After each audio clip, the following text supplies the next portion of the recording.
दोस्तों नमस्कार।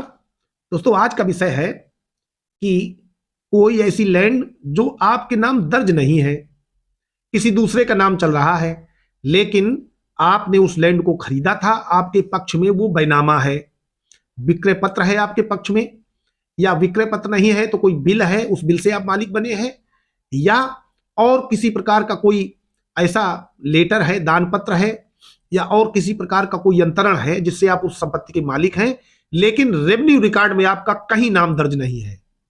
माने आपका नाम दाखिल खारिज नहीं हुआ है, लेकिन आप मालिक हैं। तो क्या आप उस संपत्ति का विक्रय कर सकते हैं और विक्रय मान्य होगा? ऐसा तो नहीं कि आपने विक्रय कर दिया तो आपके विरुद्ध कोई 420, 467, 68, 471, 120 बी आईपीसी का कोई मुकदमा कायम हो जाए। इस संबंध में आज चर्चा करते हैं, क्योंकि बहुत सारे मैंने केसेस देखे हैं कि जमीन या संपत्ति उस व्यक्ति की है। आज मैं कृषि योग्य भूमि की बात करता हूं। संपत्ति उस व्यक्ति का है जिसके पक्ष में विक्रय पत्र है, बैनामा है, लेकिन उसका नाम रेवेन्यू रिकॉर्ड में दर्ज नहीं है।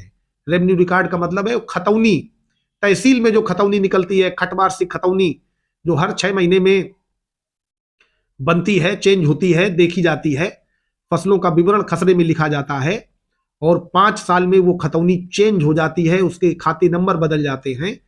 उस खतौनी में व्यक्ति का नाम दर्ज नहीं है, लेकिन उसके पक्ष में बैनामा है और वो व्यक्ति मालिक है, और वो व्यक्ति किसी तीसरे व्यक्ति को बिक्री कर देता है उस लैंड को। तो क्या ऐसा बैनामा मेंटेनेबल है और न्यायालय में मान्य होगा? और जो थर्ड पार्टी है वो सीधे सीधे अपने नाम का दाखिल खारिज अपने नाम करा सकती है, या वो भी दाखिल खारिज ना कराए तो क्या वो व्यक्ति जिसने लास्ट में वो प्रॉपर्टी खरीदी है उस संपत्ति का असली मालिक होगा? दोस्तों आज मैं हॉनरेबल सुप्रीम कोर्ट के एक जजमेंट की चर्चा करता हूं, Jitendra Singh versus state of Bihar. ये लैंडमार्क जजमेंट है, और ये इसलिए लैंडमार्क है कि ग्रामीण क्षेत्रों में, क्योंकि कृषि का मतलब है गांव देहात से जुड़ा हुआ व्यक्ति, उसी के पास अधिकांश कृषि होती है, और जो शहर के लोग हैं भी उनके नाम एग्रीकल्चरल लैंड है, तो वो खेती नहीं करते, खेती गांव के रहने वाले ही लोग करते हैं जो उस खेती के आसपास रहते हैं, क्योंकि खेती में काम करना पड़ता है। तो अक्सर बहुत ऐसे लोग हैं जो इतने एक्टिव नहीं हैं कि उनके पक्ष में कोई बैनामा है या उनके पक्ष में कोई और किसी प्रकार का अंतरण है, उनके नाम जमीन है लेकिन रेवेन्यू रिकॉर्ड में दर्ज नहीं है। क्योंकि अक्सर पटवारी, लेखपाल और कानूनगो और भी नीचे तबके के रेवेन्यू ऑफिसर्स ये बहुत जल्दी काम नहीं करते हैं, सभी जानते हैं, बताने की आवश्यकता नहीं है। इनको जब तक कोई उत्कोच न मिले, तो हालांकि अब थोड़ी सख्ती हुई है, अब थोड़ा स्पीडली काम हुआ है, क्योंकि योगी जी ने कहा है कि सारे उत्तराधिकार जो हैं पाका 11 सब कर दिए जाएं। तो कभी कभी आप लोग देखते होंगे कि म्यूटेशन नहीं हुआ और बैनामा है, समय बहुत लंबा निकल गया और किसी आदमी को लोन नहीं चाहिए या और कोई ऐसा नहीं चाहिए, तो मालिक तो है ही। तो इस पर ऐसी स्थिति आ जाती है कि जो नया व्यक्ति है जो उसको खरीद रहा है, उसने बैनामा देखा कि हाँ इस बैनामे में इनका नाम है, इनसे मैं खरीद रहा हूं, वो लिख रहे हैं कि और किसी को मैंने बेचा नहीं है, वास्तव में किसी को नहीं बेचा है। तो जो थर्ड पार्टी नई आई है वो उसको लोग कहते हैं, रेवेन्यू ऑफिसर्स कहते हैं, और कोई ये कहता है, गांव का ही कोई कहने लगता है कि तुम्हारा तो नाम ही नहीं, तुम कैसे मालिक हो गए? तो इस पर आज यही चर्चा है कि खतौनी में जो नाम दर्ज होता है उस नाम का उद्देश्य केवल लगान लेने से है। जो रेवेन्यू सरकार लेती है राजस्व लगान के रूप में, वो लेने से है, इसलिए उसमें नाम दर्ज किया जाता है। और केवल रेवेन्यू रिकॉर्ड में नाम दर्ज हो जाने से कोई व्यक्ति संपत्ति का मालिक नहीं हो जाता। वो नाम गलत भी दर्ज हो सकता है, उससे पूछा जा सकता है कि ये सोर्स ऑफ लैंड आपको कैसे प्राप्त हुई, कहां से आई जमीन। कभी कभी होता है, मैं कई मुकदमे लड़ रहा हूं, अभी एक मुकदमा है मेरे पास, उसमें रेवेन्यू रिकॉर्ड्स में नाम दर्ज है पार्टी का और उसका आवंटन हुआ था, वो आवंटन उसका खारिज हो गया था। उसके पिता के बाद उसके नाम दर्ज हो गया, लगभग 40 साल से उसका नाम लगातार चला आ रहा है। अभी केस हुआ है कैंसिलेशन ऑफ सेल डीड का, उसने उसको बेच दिया जब उसे लगा कि मेरा है ही नहीं कुछ, मेरे नामे नाम चल रहा है, पट्टा कैंसिल हो गया, तो उसने उठा के किसी थर्ड पार्टी बेच दिया, तो उसको कैंसिल कराने के लिए मुकदमा है।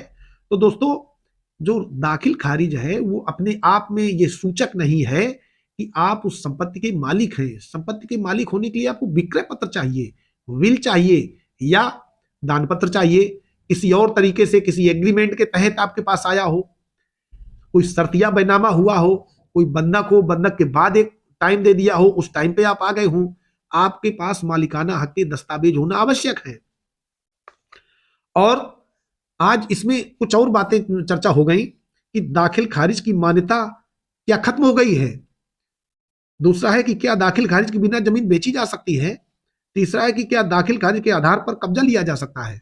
और चौथा है दाखिल खारिज को कैसे कैंसिल कराया जाए, इसकी चर्चा करते हैं।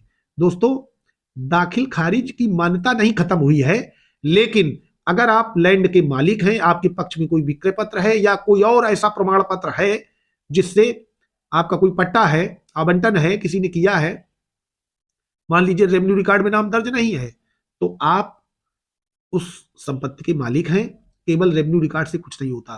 दूसरा, क्या दाखिल खारिज के बिना जमीन बेची जा सकती है।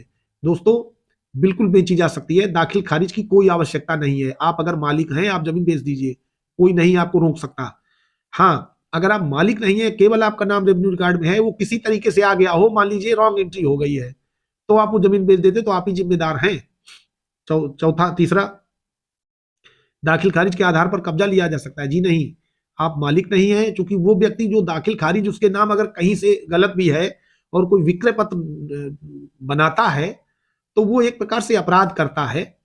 जब वो उस संपत्ति का मालिक नहीं था, उसके नाम दाखिल खारिज अगर कहीं से हो गया है, किसी तरह से आ गया है, मान लीजिए वो रॉन्ग एंट्री ही है, और उस संपत्ति को बेच देता केवल इस आधार पर कि ये मेरे नाम दर्ज है, तो वो ये भी तो बताना पड़ेगा कि ये सोर्स ऑफ लैंड क्या है, कैसे उसके नाम दर्ज हो गई। और दाखिल खारिज को कैंसिल कराने की प्रक्रिया भी है। आप रॉन्ग एंट्री कह करके तहसीलदार के यहाँ या एसडीएम के यहाँ प्रार्थना पत्र दे सकते हैं। हर राज्य की रेवेन्यू कोड में इसमें व्यवस्था है, और आप उस दाखिल खारिज को कैंसिल करा सकते हैं, टर्मिनेट करा सकते हैं। और ये जो लगान आप देते हैं, केवल लगान देने के लिए ही दाखिल खारिज है। दाखिल खारिज का उद्देश्य कुछ भी ऐसा नहीं है कि आप उस संपत्ति के मालिक हो गए। दोस्तों,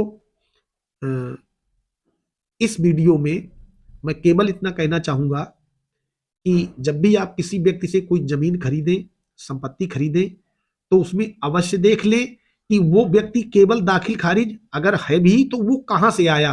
अगर किसी के पास कोई डॉक्यूमेंट नहीं है, तो उस दाखिल खारिज के पहले एक और बात मैं बताना चाहूंगा, वो बहुत ही महत्वपूर्ण है। वो इसलिए महत्वपूर्ण है कि जैसे मान लीजिए कोई बैनामा भी नहीं है और दाखिल खारिज है, आपको ये कंफर्म करना है कि ये बिल्कुल सही है या नहीं। चलो ठीक है, इस बात को मैं किसी और वीडियो में लाऊंगा, वीडियो बहुत लंबा हो जाएगा। तो दोस्तों, अगर वीडियो अच्छा लगा हो तो आप वीडियो को लाइक कर सकते हैं और हमारे चैनल को सब्सक्राइब कर सकते हैं। और दोस्तों, वीडियो को अपने दोस्तों के पास अधिक से अधिक शेयर कर सकते हैं। धन्यवाद।